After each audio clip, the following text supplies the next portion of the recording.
My mother's family was very poor. In Sanuk, they try to make a living by baking fancy wedding cakes.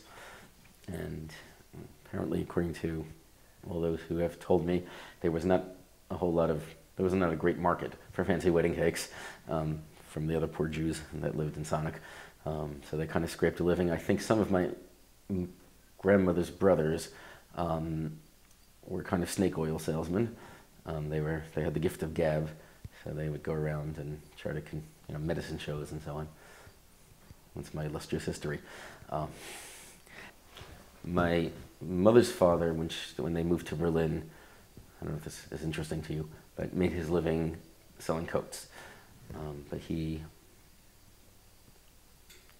very early on realized that you can't make any money selling to other Jews because they bargain too much.